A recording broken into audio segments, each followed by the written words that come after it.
बोलो भारत माता की, भारत माता की। જેમનું નામ સંભળાતા જ દેશના ખૂણે ખૂણામાં ઉર્જાનો સંચાર થાય છે, જેમના હૃદયમાં દેશના પ્રત્યેક નાગરિકો માટે અદ્ભુત પ્રેમ છે અને જેમના માટે ભારત, ગુજરાત કે આપણું સુરત હોય, હંમેશા એમના હૃદયના ધબકારામાં આપણા સુરતીઓ માટે હંમેશા સ્થાન રહ્યું છે।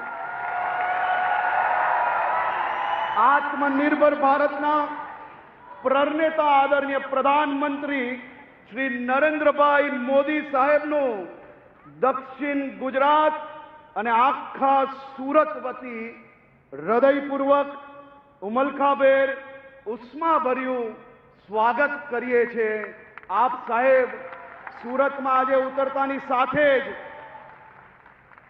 દેશની રક્ષા માટે મેક ઇન ઇન્ડિયા આપણા સૌના માટે ગર્વની વાત હોય એવા L&T માં દેશના ડિફેન્સના ઇક્વિપમેન્ટ જોવા માટે, નિરીક્ષણ માટે સાહેબ પહેલા ત્યાં ગયા અને પછી આપણા ગુજરાતના નાગરિકો માટે અનેક નવી વિકાસલક્ષી કાર્યોના ખાતમુહૂર્ત અને લોકાર્પણ કરવાના છે।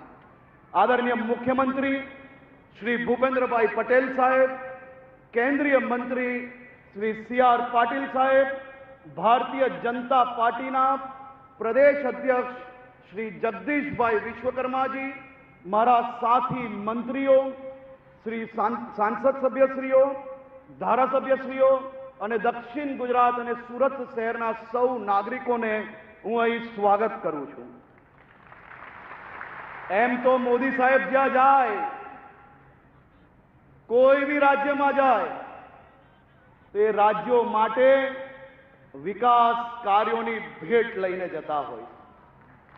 આજે આપણા ગુજરાતમાં મોદી સાહેબ જ્યારે આવ્યા છે, મોદી સાહેબ ક્યારેય ખાલી હાથે નથી આવતા। આજે આપણા ગુજરાત અને ખાસ કરીને દક્ષિણ ગુજરાતના સુરત જિલ્લો, ભરૂચ, નર્મદા, નવસારી, વલસાડ અને તાપી જિલ્લાના વિકાસલક્ષી 18,000 કરોડથી વધારેની રકમની અનેક વિકાસલક્ષી ખાતમુહૂર્ત અને લોકાર્પણ થવા જઈ રહ્યા છે। ચાહે વડોદરા મુંબઈનો એક્સપ્રેસ હાઈવે હોય કે પછી હજીરાનો બ્રિજ હોય કે પછી નવસારીમાં હાઈટેક સબસ્ટેશનની વાત હોય, દુનિયાનું સૌથી મોટું ડિજિટલ સબસ્ટેશન એ આજે અહીંયાથી લોકાર્પણ થવાનું છે। આપણા સૌ માટે ગર્વની વાત છે। સાહેબ, આપે અવિરત વિકાસની જે રફતાર ગુજરાતને અને દેશને આપી છે એ માટે આજે આખું ગુજરાત અને આખું દેશ આપને કોટી કોટી આભારી છે। આજે 5મી જૂન છે, વિશ્વ પર્યાવરણ દિવસ છે। આપણા સૌના લોકલાડીલા નેતા આદરણીય પ્રધાનમંત્રી શ્રી નરેન્દ્રભાઈ મોદીજી એ पर्यावरण प्रेमी છે।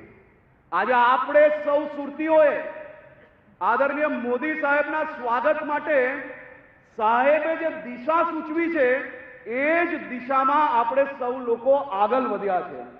સુરત શહેરના મારા સૌ નાગરિકો ખૂબ મોટી સંખ્યામાં કાલે સાંજ સુધી 15,500 થી વધારે લોકોએ પોતપોતાના વિચારો पर्यावरण માટે કે પછી મોદી સાહેબ દ્વારા આ દેશમાં થયેલા કામો માટે આ અનેક પોસ્ટરો જે ચારે બાજુ સ્ટેડિયમમાં लाग्या છે એ મોદી સાહેબના સ્વાગત માટે આ પોસ્ટરો અને જે દ્રશ્યો મેં મીડિયામાં જોયા, જોઈને આનંદ આવી ગયો કે ઘરમાં દાદા દાદીઓ જોડે પુત્ર પુત્રીઓ બી સાથે મળીને આ પોસ્ટર બનાવતા હતા આપણા મોદી સાહેબના સ્વાગત માટે અને કોઈ બી પ્લાસ્ટિકના ઉપયોગ વગર આજે મોદી સાહેબના સ્વાગત માટે આ આખો કાર્યક્રમ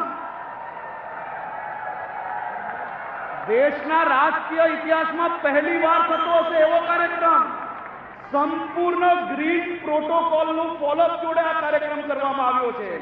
કારણ કે મોદી સાહેબના દિલમાં સુરતના નાગરિકો માટે જગ્યા છે, તો સુરતના નાગરિકોના દિલમાં મોદી મોદી છે.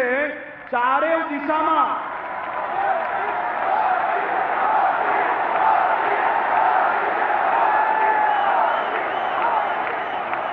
આજે આખા ઇન્ડોર સ્ટેડિયમમાં ક્યાંય બી પાણીની બોટલનો ઉપયોગ કરવામાં નથી આવ્યો. હું આ બધા નાગરિકોનો આભાર માનું છું. તમે જે માટલાઓ મોકલ્યા છે એ 200 માટલાઓ અહીંયા આવેલા લોકોને પાણી પીવડાવવા માટે કામમાં લીધા છે અને એ જ માટલા થકી આજે લોકોને પાણી આપવામાં આવ્યું છે. આ પાછળ જે બેકડ્રોપ જોઈ રહ્યા છો તે વેસ્ટમાંથી બેસ્ટ આપણા સુરત શહેરના દીકરા દીકરીઓએ સાથે મળીને 3 દિવસ સુધી કામ કરીને સુરત શહેરના વિવિધ કપડાઓનો ઉપયોગ કરીને આદરણીય મોદી સાહેબના વિઝન પ્રમાણે વેસ્ટમાંથી બેસ્ટનું કામ કર્યું છે. એવા બી સૌ કારીગરોને હું ખૂબ ખૂબ આભાર માનું છું.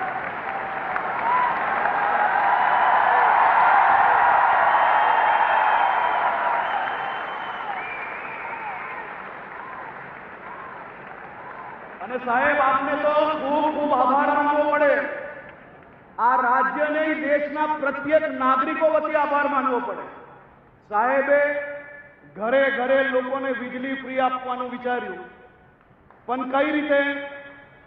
સ્વમાન જોડે તમને સૌ લોકોને વીજળી તો મળે, પણ પીએમ સૂર્યઘર મફત વીજળી યોજનામાં આપણું ગુજરાત દેશમાં નંબર 1 ચાલે છે ભાઈઓ. અને કાલે જ આપણે તેના એવોર્ડો પ્રાપ્ત કર્યા છે. 5 એવોર્ડો આપણે ગુજરાતને મળ્યા છે. બધા કેને અમે બધા પ્રેઝન્ટેશન કરવા સાહેબ પાસે જઈએ, અનેક દિવસો મહેનત કરીએ, આપણે એમ લાગે આજે તો વટ પડી જવાનો છે, કામ બધું થઈ જવાનું છે. આપણે પ્રેઝન્ટેશન બતાડીએ પછી સાહેબ કંઈક એવું નવું લાવે કે આપણે ક્યારેય વિચાર ના આવ્યો હોય એવું આ પીએમ સૂર્યઘર વીજળી યોજના છે ભાઈઓ. આપણા બધા માટે આપણું ભવિષ્ય ઉજ્જવલ કરવાની આ યોજના છે. સુરત મહાનગરપાલિકા સાહેબ આ એવી મહાનગરપાલિકા છે જે ગંદુ પાણી ઉદ્યોગને રિસાયકલ કરીને વેચીને દર વર્ષે 140 કરોડ રૂપિયાની આવક કરે છે અને શહેરના નાગરિકોને બીજી સુવિધાઓ આપે છે. આજે સાહેબ મારા શહેરના સૌ નાગરિકો વતી તમને દિલથી આભાર અને અભિનંદન આપવા છે કે આ 12 વર્ષ 2014 પહેલાનું ભારત કેવું હતું એ અહીંયા બેઠેલા એક બી લોકો એવા નથી કે જેને અંદાજો નહીં હોય સાહેબ. આ 2014 થી આજ સુધી જે વ્યક્તિએ આપણા સૌ માટે પોતાની જાત ઘસી લીધી હોય, રાત દિવસ એક કરીને આ દેશના વિકાસના કામ આગળ વધાર્યા હોય, એવા આપણા વડાપ્રધાન શ્રી નરેન્દ્રભાઈ મોદીએ પ્રધાનમંત્રી તરીકે આ દેશને 12 વર્ષ સુધી સેવા આપીને 12 વર્ષ પૂર્ણ કર્યા છે. ત્યારે આદરણીય પ્રધાનમંત્રી શ્રીને હું ખૂબ ખૂબ અભિનંદન અને આભાર માનું છું. આજે મોદી સાહેબ આવ્યાને શું થયું? મોદી સાહેબ આવ્યાને પછી કોઈ ગરીબને જઈને પૂછો કે આઝાદીના વર્ષ સુધી જે કાચા મકાનને તાડપત્રી નીચે રહેતું હતું સાહેબ, કોઈએ જીવનમાં આટલા મોટા વર્ગમાં જ્યારે આટલા ગરીબો રહેતા હતા ક્યારેય કોઈ પ્રધાનમંત્રીએ આવું સપનું જોયું ને સપનું સાકાર કરવાનું વિચાર્યું બી નતું. એવું આપણા મોદી સાહેબે કર્યું. 4 કરોડ પાક્કા ઘરો બનાવ્યા, 10 કરોડ શૌચાલય બનાવ્યા, 50 કરોડ ગરીબોના જનધન ખાતા ખોલ્યા, 10 કરોડ પરિવારમાં ઉજ્જવલા ગેસ જોડાણ પહોંચાડ્યું અને 80 કરોડ ગરીબોને મફતમાં રાશન આજે પહોંચે છે. એ આપણા મોદી સાહેબનું શાસન છે. સાહેબ ભારતને વિશ્વની 10મી અર્થવ્યવસ્થામાંથી 5મી અર્થવ્યવસ્થા બનાવી, 25 કરોડ લોકોને ગરીબી રેખામાંથી બહાર કાઢ્યા. યુપીઆઈ થી ભારત વિશ્વનો સૌથી મોટો ડિજિટલ પેમેન્ટ દેશ બન્યો, જીએસટી લાગુ કરી આખા દેશને એક બજાર બનાવ્યું, આયુષ્માન ભારત દ્વારા 50 કરોડ ગરીબોને 5 લાખ સુધીની મફત સારવાર અપાવી, જલ જીવન મિશન દ્વારા 15 કરોડ ઘરોમાં નલથી શુદ્ધ પાણી પહોંચાડ્યું, સર્જિકલ સ્ટ્રાઇક હોય, એર સ્ટ્રાઇક હોય, ઓપરેશન સિંદૂર હોય, એક એવા એક્શનો કે દુનિયા જોતી રહી ગઈ સાહેબ। 370ની કલમ નાબૂદ કરી અને કાશ્મીરને સાચા અર્થમાં ભારત સાથે જોડવાનું કામ કર્યું, 500 વર્ષની પ્રતીક્ષા પૂર્ણ કરી અયોધ્યામાં ભગવાન રામ લલ્લાનું મંદિર બનાવ્યું, કાશી હોય, અયોધ્યા હોય, કેદારનાથ હોય કે પાવાગઢ હોય, આપણી આસ્થાના કેન્દ્રોનું ભવ્ય જીર્ણોદ્ધાર કરાવ્યું, દેશમાં 500 નવા એરપોર્ટ, હેલીપેડ, એર સ્ટ્રીપ વિકસાવ્યા અને આજે જ સાંજે સાહેબ આપણે વલસાડના લોકોને હવે સુરત સુધી નહીં આવવું પડે, બાજુમાં દમણમાં નવું એરપોર્ટ આજે લોકાર્પણ કરવા જઈ રહ્યા છે। વંદે ભારત ટ્રેન, રેલવેમાં પ્રવાસ કરતા સૌ લોકો જાણે છે કે વંદે ભારત ટ્રેન આજે વિદેશની ટ્રેનોને બી સરખાઈને એનથી બી ઉચ્ચ કક્ષાની ટ્રેન બનાવ્યું, એ આપણા મોદી સાહેબે બનાવ્યું। દેશના રાષ્ટ્રીય ધોરીમાર્ગની લંબાઈ એ બમણી કરવાનું કામ મોદી સાહેબે કર્યું। મોદી સાહેબે આ દેશને જ્યારે જ્યારે કોઈ બી અપીલ કરી હોય તો વડીલોથી લઈને બાળકો સુધી તમામ લોકોને એક શ્રદ્ધા હોય છે। આ દેશના પહેલા એવા વડાપ્રધાન છે કે જેમને મંત્રી, સંત્રી, તંત્રી બધાની આગળ પાછળની કારણ વગરની પેટ્રોલિંગો બંધ કરાવીને તમારા હકની ગાડીઓ બંધ કરાવવાનું કામ કર્યું છે।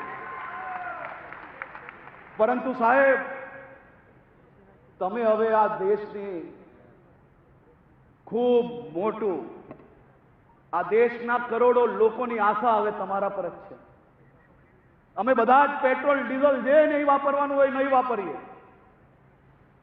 પરંતુ તમારી સુરક્ષા એ અહીં બેઠેલા એક લોકોની માંગણી છે। ભાઈ તમે જ મને કહો બધા, આપણા મોદી સાહેબે સુરક્ષાની કવચ ઓછું કરવા લેવાય? કરવા લેવાય? આપણે કોની જરૂર છે દેશમાં? આપણે બધા જ લોકો પેટ્રોલ ડીઝલ બચાવશો? અને સાહેબ તમારો પ્રેમ અને તમારા ઉપર આ સૌ લોકોને કેવો વિશ્વાસ કે આજે ભર બપોરે મોદી સાહેબે એમ કીધું કે પેટ્રોલ ડીઝલ બચાવવાનું, 5 જ દિવસમાં ગુજરાતની મેટ્રોમાં, અમદાવાદમાં આંકડાઓ વધી ગયા, ગુજરાતની એસટી બસોમાં આંકડા વધી ગયા, સાયકલની દુકાનો પર સાયકલો વધારે વેચાવા માંડી અને આજે બપોરે મોદી સાહેબના સ્વાગત માટે 18 જેટલા ગ્રુપો પદયાત્રામાં આવ્યા અને હજારો લોકો સાયકલ યાત્રા થકી આ ઇન્ડોર સ્ટેડિયમ સુધી પહોંચ્યા। મારી આપ સૌને વિનંતી છે કે મોદી સાહેબે આ જીવન આ દેશ માટે કામ કર્યું, આપણા સૌ ઉપર અનેક ગણો ઋણ છે એમનો, પણ એ ક્યારેય ચૂકવવાનો મોકો નથી આપતા। આજે સુરત શહેરના લોકોને મોકો મળ્યો છે, આપણે સૌ લોકો પોતપોતાની જગ્યા પર ઉભા થઈને આદરણીય મોદી સાહેબને આ 12 વર્ષના ઐતિહાસિક શાસન માટે દિલથી આભાર માનશો।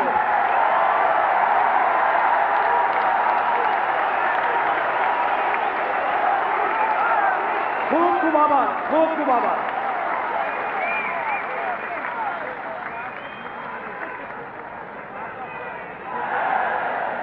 ધન્યવાદ। આપના ઉત્સાહવર્ધક શબ્દો માટે ખૂબ ખૂબ આભાર માનીએ નાયબ મુખ્યમંત્રી શ્રી, આપ સૌનો પણ ખૂબ ખૂબ આભાર। પ્રગતિનો પર્યાય એવા આપણા ગુજરાતમાં વિકાસ અને વિજ્ઞાનનો સમન્વય જોવા મળે છે। રાજ્યના સર્વતોમુખી, સર્વસ્પર્શી અને સંતુલિત વિકાસની પરંપરાને આગળ વધારવા હર હંમેશ કર્તવ્યનિષ્ઠ એવા માનનીય મુખ્યમંત્રી શ્રી ભૂપેન્દ્રભાઈ પટેલને સાદર આમંત્રિત કરીએ છીએ આજના પ્રસંગે આપના પ્રેરક ઉદ્બોધક માટે।